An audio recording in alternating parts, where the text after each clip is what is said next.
let's get started. I'll kick it off and then I'm going to turn it over to Alex. My name is Dave Ashheim. I run a company called Engage Buy Sell. We've been around about 15 years providing mobile solutions. We met Alex at the SHRM conference, where I think you were presenting on this topic, weren't you, Alex? I did a workshop on how to incorporate more games and play into the onboarding process. On onboarding. Okay, that is something that's really needed. Tell us just a little bit about Barometer XP. Yeah, our mission is to foster healthy, inclusive, and human-centered workplaces where people feel like they're set up to succeed in their work. And we use play as a tool for that, for everything from fun team building to really deep organizational change and professional development and leadership development. It's a great tool for experiential learning, especially when you're dealing with any type of interpersonal and collaborative skills. So I'm going to share a bunch of examples today on ways to think about using play at work. Excellent. How fun. Okay, this is going to be a fun webinar, everybody. Um, this company, Engage Buy Sell, everything we do has to do with text messaging and mobile websites. We have a couple thousand different clients using us for everything from onboarding, like you said, Alex, to messaging to garden tours. So it just a huge range. And so we are excited about hearing how we can adopt some of your principles and practices in our clients. So these are the two services we've got: text messaging services just for engagement, and then portals of content, whether it's for training, onboarding, cultural visits, anything you can imagine. And we're going to have everybody scan a QR code. So everybody take out your phone. This is a game-like day, so let's do that. And scan that code. It'll pop up a little pop-up, and then it'll open up text messaging, and the word demo will show. So go ahead and hit send. Laura, if you put your cell phone number in the chat for Anna Busby, then she will add you to the list because you're on your phone. And then during the presentation, we'll send a few text messages out just for fun, just to give you a sense for how you can use the tools that we have to try to improve and help with the engagement. All right, everybody, let's get this going.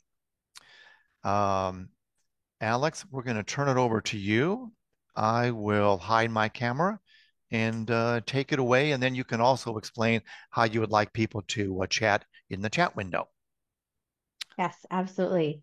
Uh, I hope this is really interactive. I have a couple of different activities that we're going to do, but really want to hear your questions, your comments, your ideas. So please feel free to be active in the chat. And I'll try to get to as many questions and comments as I can. And then we'll have time for more questions at the end, but don't hold up till the end. Feel free to put them in whenever. So the way that I think about team performance and people's performance at work is, how do you remove obstacles to getting the most peak performance out of people? What are some of the obstacles and how do you remove them? And just based on what people spend time complaining about or voicing as their biggest challenges, a lot of it has to do with other people. A lot of it are interpersonal dynamics at work. And in thinking about, well, how do you improve interpersonal dynamics? Why do they often cause so much tension and friction? It's because we're all interesting, quirky, emotional, sometimes rational, sometimes irrational beings. And we all have different backgrounds, different types of preferences, ways of communicating. And if you don't know that about people, if you're just interacting with people the way that makes the most sense to you, it might not make the most sense to everybody else. And so things that don't necessarily really mean there's a conflict, just two people talking past each other, not really understanding each other, can show up as conflict and really derail performance. So in thinking about what are some tools to to be able to look at those different dynamics and explore those differences and explore opportunities for people to better understand each other and feel more connected in their work and more motivated, we realized play is a really great tool. And so that's what today is going to be about, is I'm going to share a little bit about the science of using play for in the workplace for improving performance, improving mental and emotional health at work, improving psychological safety and engagement, which are all really critical for company success. Since the pandemic, one of the things to come out of it is there is more deliberate attention being paid to culture now. So it seems like a real opportunity to think about what are some areas within the whole range of the employee experience to make it easier for people to get to know each other, to feel more included, to feel like they can rely on each other, they can communicate in the ways that make the most sense. And that's really what play is so useful in.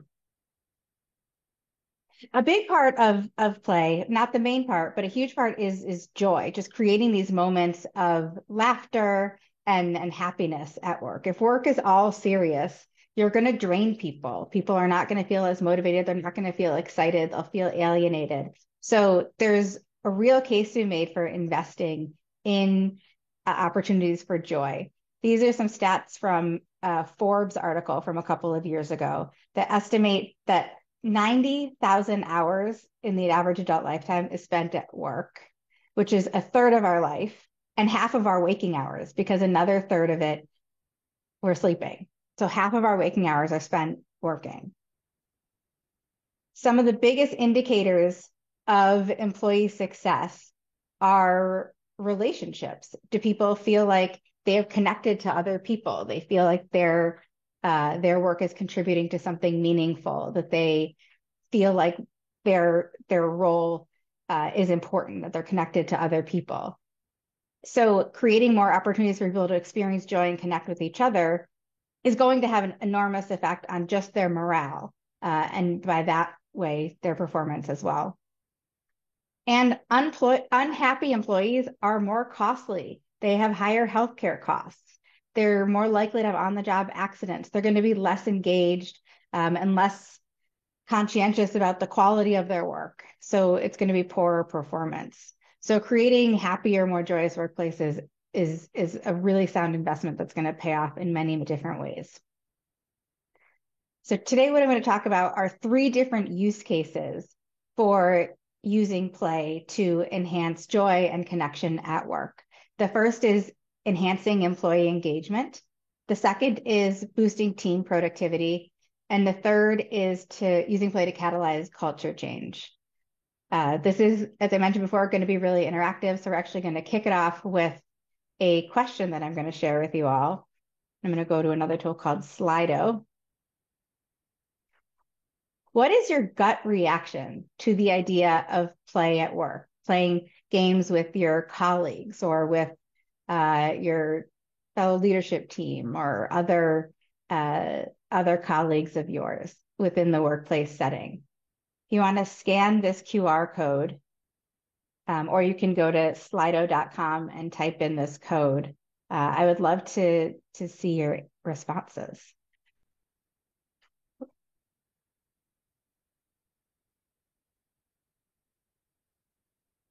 Are you able to access the poll?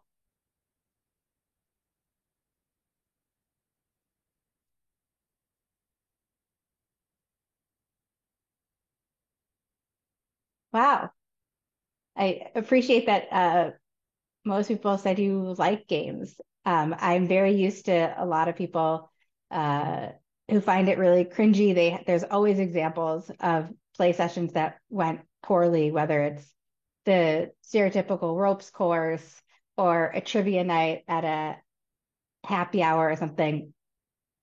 And a lot of the reason that play doesn't always land well with people is because it wasn't used well. Their activity wasn't a good match for what that team needed, the type of emotion that they wanted to create or the type of outcomes that they were looking to have.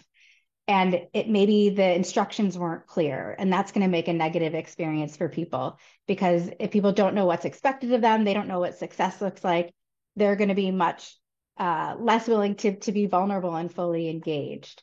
And sometimes it just wasn't led by somebody who is a skilled facilitator. It takes a certain amount of energy and attention to detail and creative ways of engaging different people.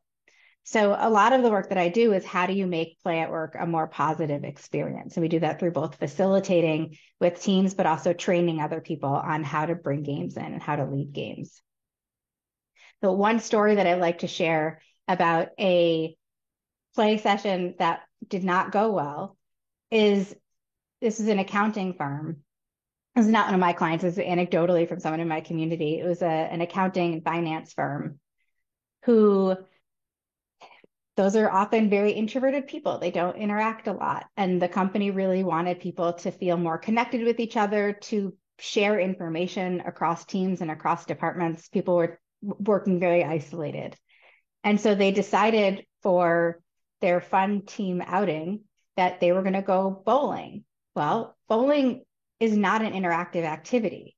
Yes, you're sitting around with people, but only one person at a time gets up to bowl. And if you're not necessarily inclined to talk to the people around you when you're sitting and waiting for your turn, you're not going to be talking to other people. So there really were not any opportunities for people to get to know each other or feel more comfortable with each other. People didn't have fun. They don't feel like they got anything out of it. They felt like it was a day wasted, especially for precious offsite time. And so that just wasn't a good choice of activity for that particular group and the particular outcomes that they were hoping to get out of it. Checking any questions or thoughts so far? Nothing. Okay, perfect. So let me go back, and I was managing my screens. So why play? There's more and more research coming out that shows that play at work is beneficial beyond just the connection between joy and performance that I shared before. It's a way to invest in culture. It's a way to get people to feel more motivated about their work, because through the play experience, you can have people focus on, what would you do differently next time? What are some ways you could communicate with each other and have had a better result within the game? Or what are some ways to leverage different people's talents or leverage different perspectives? Or how can you spend your time when you're working with other people so that you're getting the best out of people? You know, some people are more motivated by having a tight deadline. Some people are more motivated by some sort of competitive aspect. So you can figure out, how do you set up your work in a way that really meets everybody where they are and how they like to work and how they like to be motivated. And so these studies suggested that people who play regularly at work with their colleagues feel more motivated. They feel more connected, not just to their colleagues, but to the mission and purpose of their work. And that's going to drive them to be more engaged and more productive. I want to make one very quick distinction before I go on, because the word gamification is a really hot word right now. And gamification is a little bit different than games and play. Gamification is adding game-like elements to something that is not a game and that's not an activity. So that's something like badges and leaderboards on different apps for different types of interaction, or adding, maybe adding like a quiz component to something to make learning more engaging, have people spend more time on a learning platform. But what I'm talking about are real games and activities that people do together, where they have to solve some sort of problem or come up with some kind of solution. They're trying to accomplish a goal together, whether it's competitive or collaborative.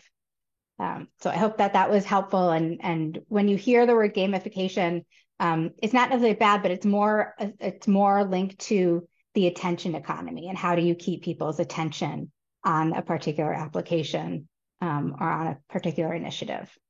So please let me know if you have questions about that. I'm happy to share more about that distinction.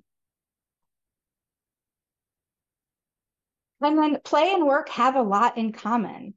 As I mentioned before, any type of game, any type of activity, there's some type of outcome or objective you're trying to reach. And if you're doing it with other people, you need to, they need to work through different communication styles and different thinking styles.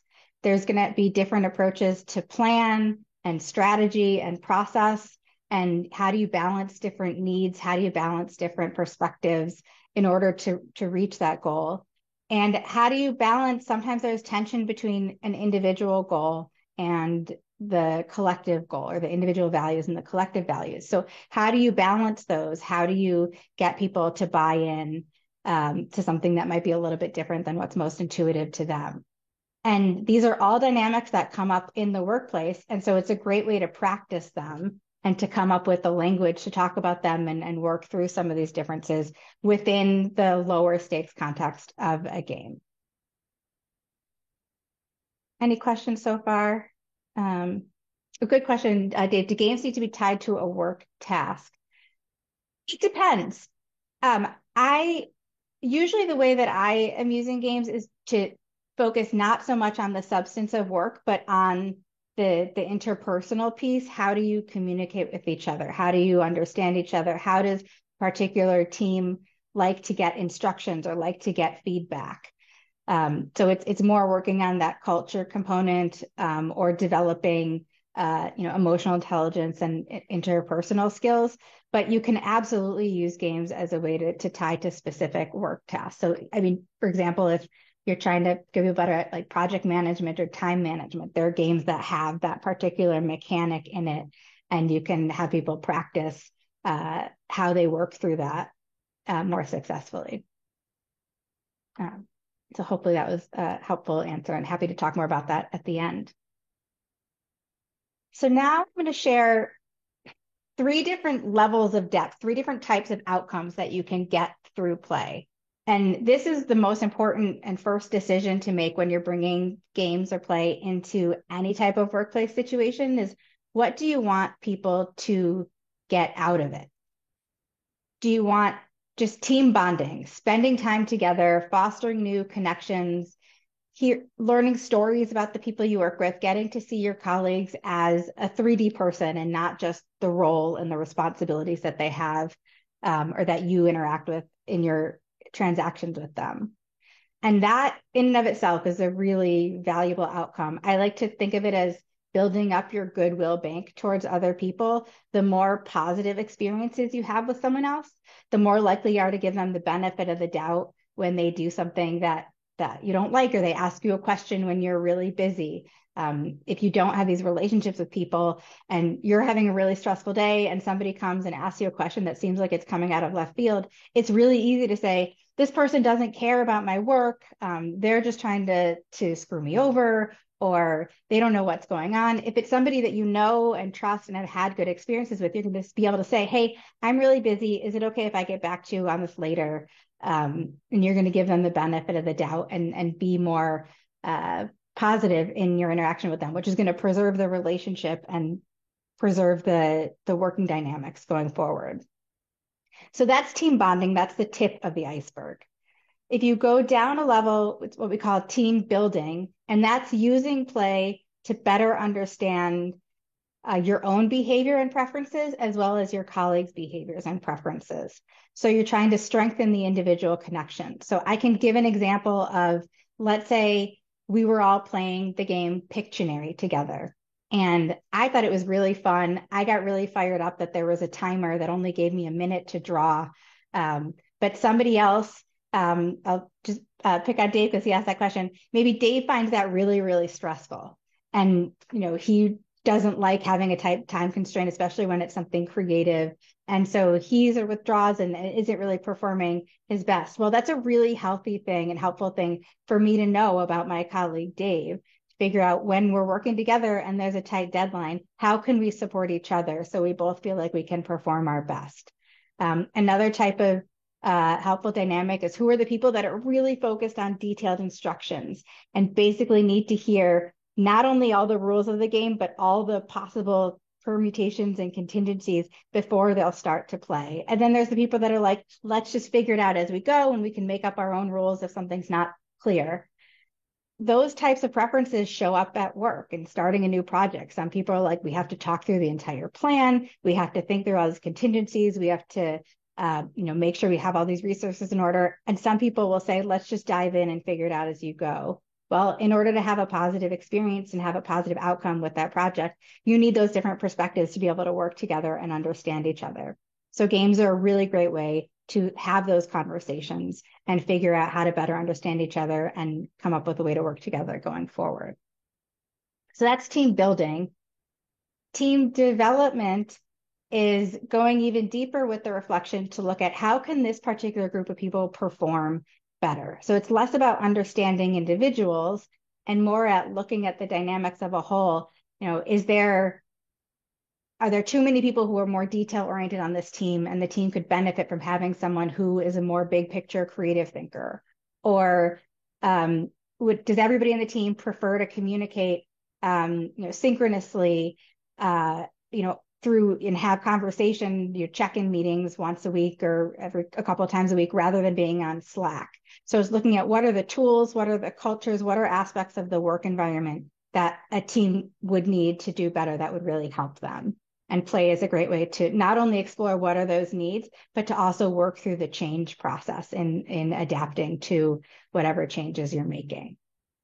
So I'll pause there just to see if there's any other questions before I continue on. All right. No questions? Perfect. So now we're going to dig into each one of these three areas and play a game, and I'll share some stories. So first, we're going to talk about team bonding, which again is just getting to know each other, building stronger connections with people, and feeling like you're part of something together and you know each other. A huge predictor of employee success at work are people who have a friend, who feel like they're part of a community. They're more likely to be engaged. They're more likely to stay longer. So you're going to get less turnover. So it's worth spending time on building these connections. So now we're actually going to do an activity. One of my favorites is called Pickles. So I have this question: what is one game or activity that you really enjoy doing? But instead of sharing your answer in the chat or sharing it out loud, we are going to use an app called Pickles to draw it. So if you want to grab your phone to scan this QR code, what you will see, I'll pull this up on my screen. The QR code will be there so you can scan it here too. The question: what's a game or activity that you really enjoy? And when you scan the QR code, this app will pop up where you can draw with your finger and your drawing will show up on the screen. And I will say in advance that even professional artists will do something that looks like it came out of a pre-K room. So it is not about what your drawing looks like. It's just getting an idea out there and learning from each other and sharing stories and seeing what other people put in. So I very much encourage you to contribute a picture. It's really fun watching these come in. It looks like there might be some tennis courts or pickleball courts, Monopoly, tic-tac-toe, classic. Oh, someone on your phone. So open up the camera on your phone and hold it over that QR code where it says scan to join. And then a link to a website will pop up. Kimberly, let me know if that works.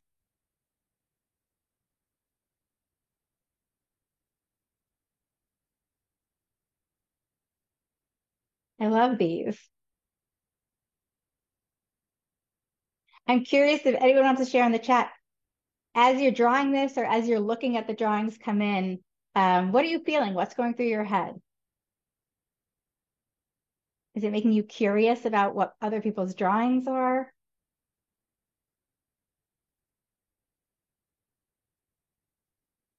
Oh, it didn't work. Okay, I will put, Kimberly, I'll put the link in the chat here.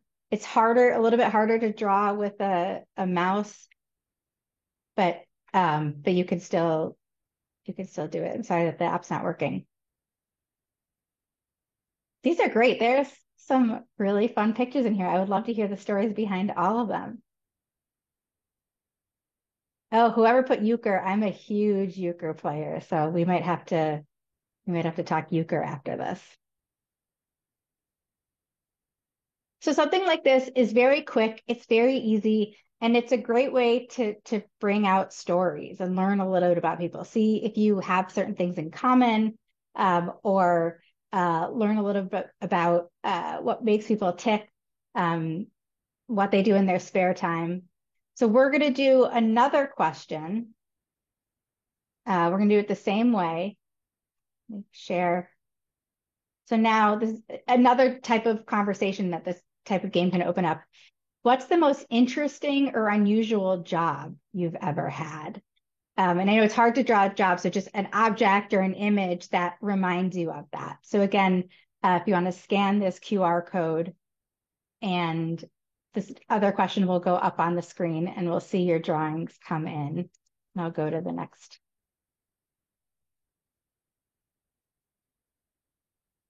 page here. And I'll share this link in the chat as well if people can't access it on their phones.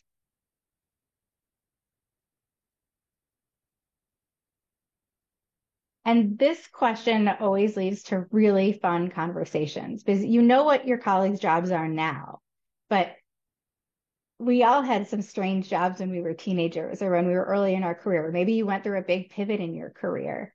One of the conferences where I did this activity, someone's job was to wrangle chickens at a farm and was constantly chasing chickens. And when she was telling the story, it was so funny. Everybody in the room was just laughing, and it made other people want to share their stories. And it's such a fun way to create a sense of community and cohesion. I love this. It looks like somebody else had an animal related job.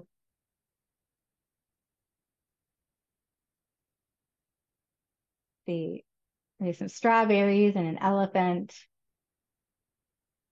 So just something like this that has people think a little bit more creatively. It's different answering a question in images than with words. You could be less literal. You could think outside the box.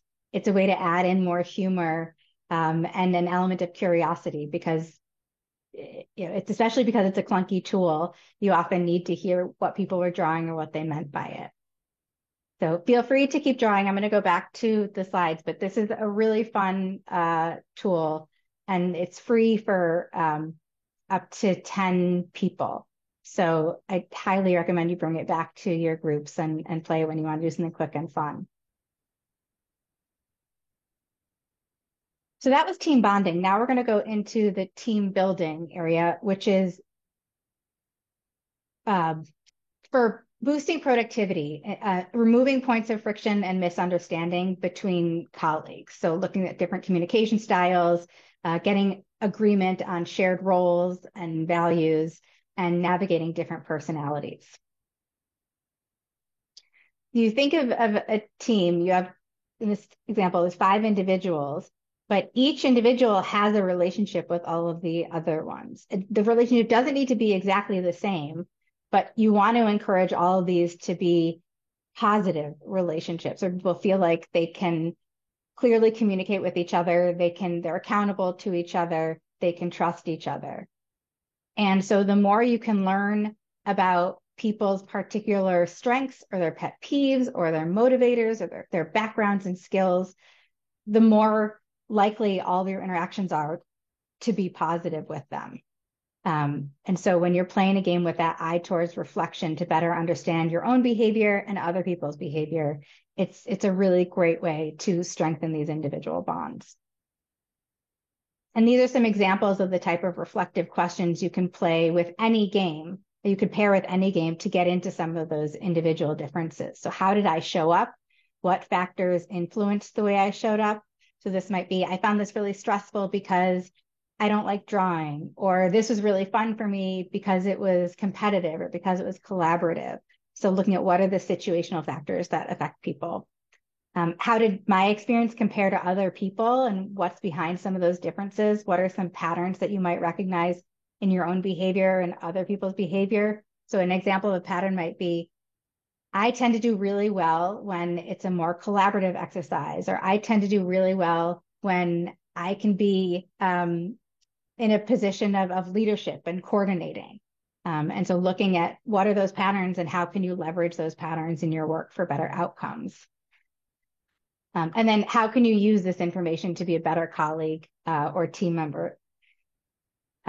So a way we use games a lot here is if you have a group that did one of the, like the DISC assessment or Myers-Briggs or Strength Finders, and you understand that there are these different drivers and different perspectives, but how do you actually use that information in how you work together? That's where games are a great way to add on and have an experience and say, let's look at for the people who are more introverted and the people who are more extroverted, how can you better understand each other? For the people who are more focused on detail versus people who are more focused on big ideas, how can you get shared buy-in with what you're doing and feel like you're on the same team and working towards the same goals?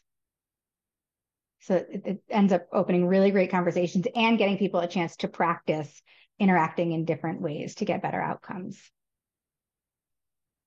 And then the third level of change is team development. It would be for catalyzing culture change. And again, that's looking at how can the team do better? What would help the team get better outcomes next time? What resources might be useful? Here's a couple of example questions. What if we tried to do something a little differently next time? Or if only we'd known this before we started, it would have gone better if, X, Y, Z. And these are all really concrete ideas to talk about process improvement or culture change.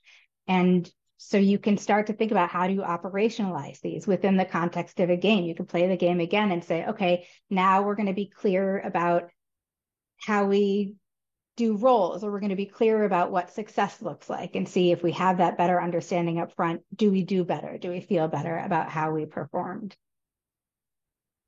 And so these are some of the examples of culture change improvements that can come out of play using this type of reflection.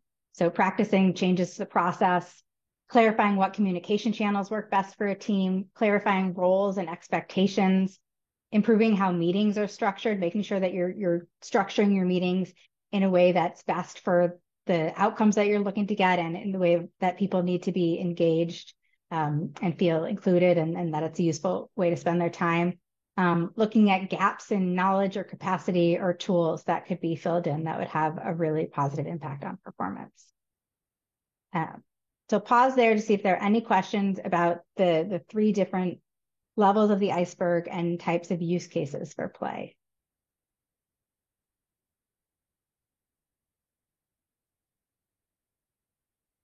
All right. I'm going to wind it down now. So in summary, bringing play into the workplace combines three very different elements of employee experience. There are three different industries right now. There's the fun social team experiences. So that could be your happy hours or your trivia or, having a catered lunch or, I know companies now are doing like a virtual chocolate tasting or something like that. So it's a way to connect those types of situations, those types of events to outcomes that have to do with learning and development or making organizational change, or outcomes that have to deal with employee wellness, mental health, psychological safety, and culture. So it's the intersection between these three different bodies to make everything deeper and more meaningful and connected to important outcomes that affect performance. So the last question I'm going to share is, after having seen this presentation and heard some cases, has your idea about using change or incorporating more change play into your work, has it changed? So I'm going to open another poll. So again, if you want to scan this QR code, or you can go to the web address on the screen, is compared to the beginning of today's session, how do you feel about incorporating more play at work?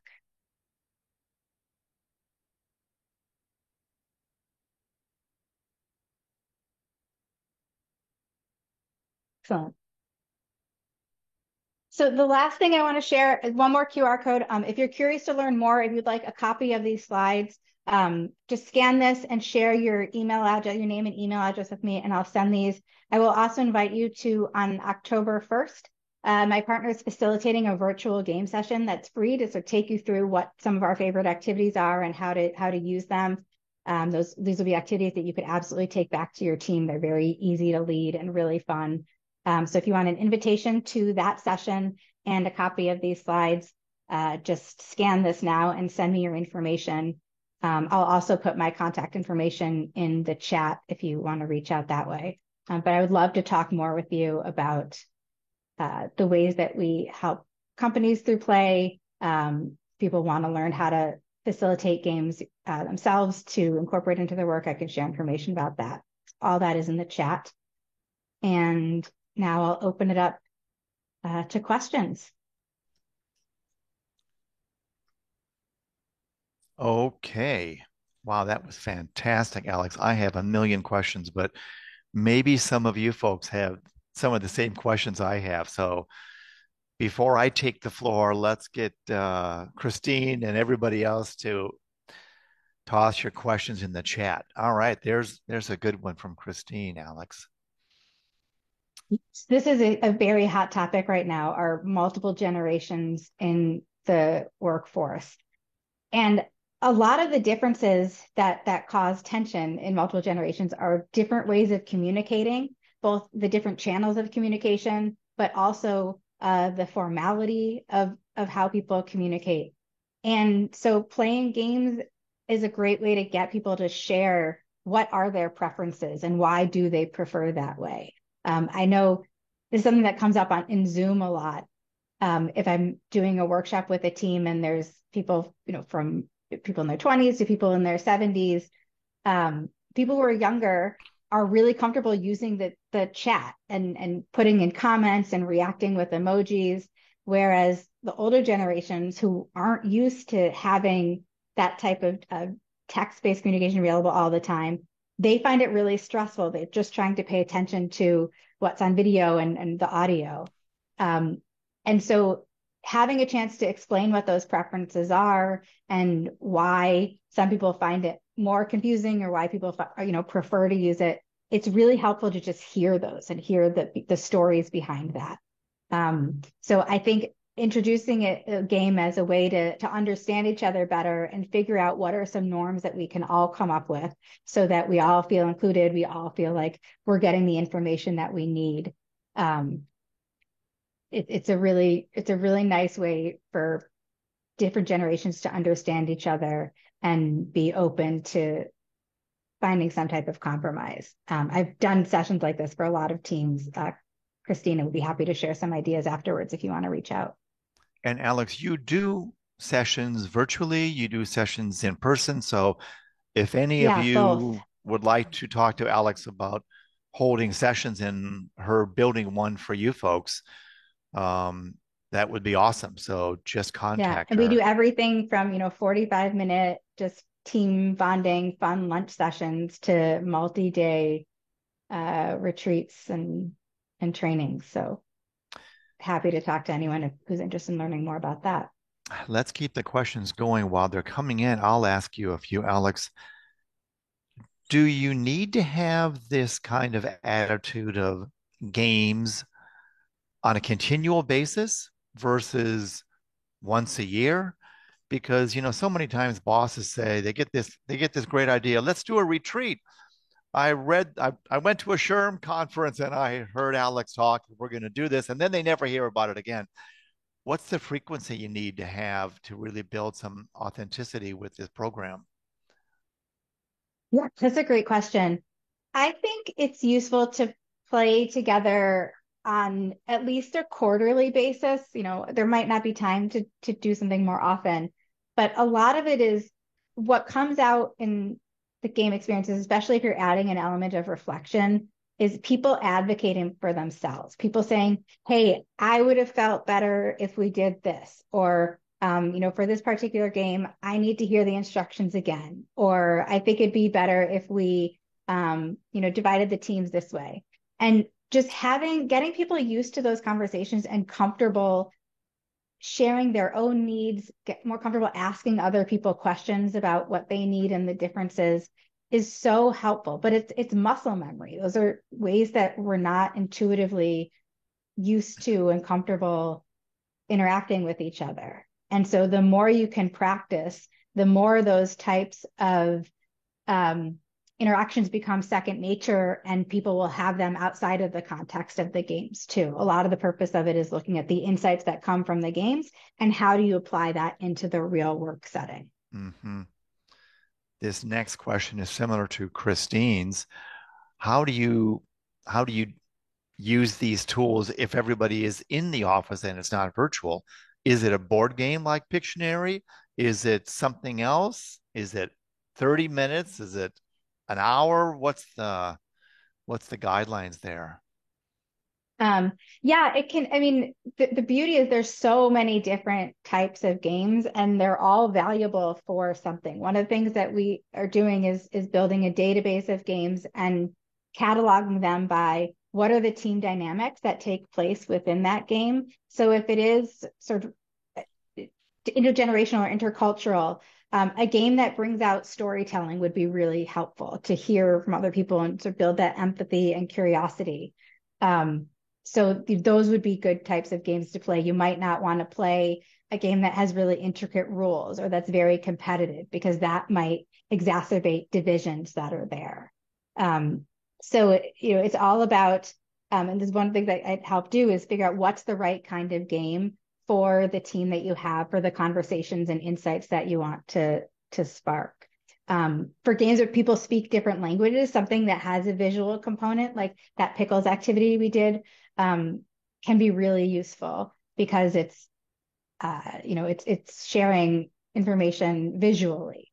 Mm-hmm. Um, and then it's also just a helpful reminder with some games, helpful reminder that a lot of times the language that we use makes perfect sense to us because of what our cultural norms are, whether it's geographically cultural or what industries you've worked in.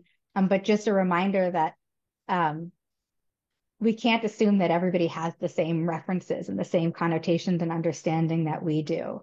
And so how do you make sure that people feel comfortable voicing, hey, I don't really know what you're talking about, or I'm lost here. This isn't a universal reference. Can we back up a little bit?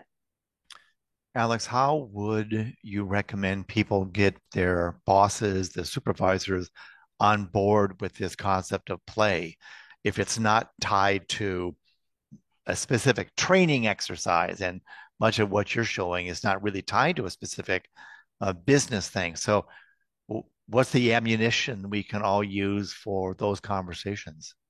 Yeah. Well, some of the statistics that were in these slides, which again I'm happy to share, um, that's real data from Forbes, from Harvard Business Review, from reputable sources about connection and joy being really strong indicators of positive performance.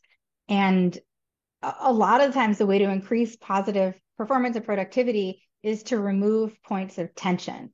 And if a lot of those points of tension have to do with other people, well, you kind of have to Mhm. address them head on. As much as we tend to be conflict averse, there's healthy ways to talk about differences and healthy ways to get through conflict, especially when you're working together to do it.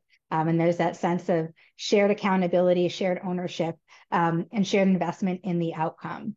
And so play is a really great tool for that. And we also have a couple of tools on, excuse me, how do you connect specific games to different elements of performance?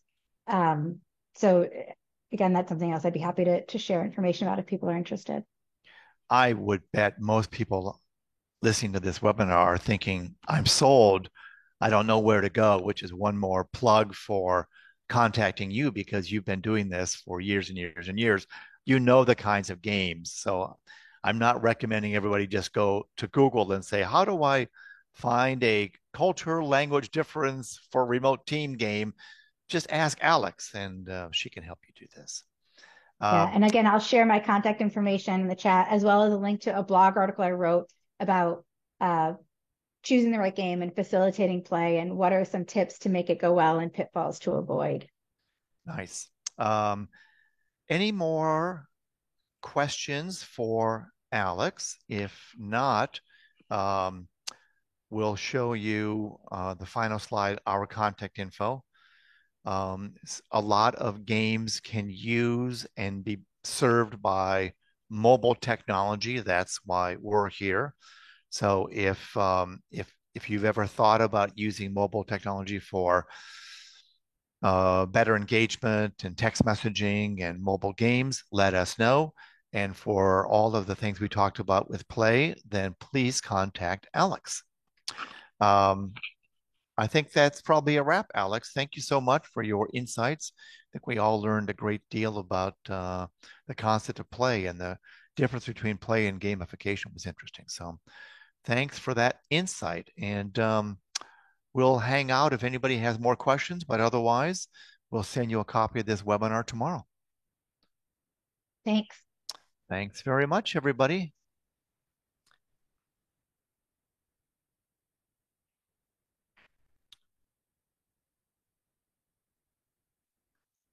All right. I think that's a wrap. Thank you so much, Alex. Thank you. It was great to get to work with you both.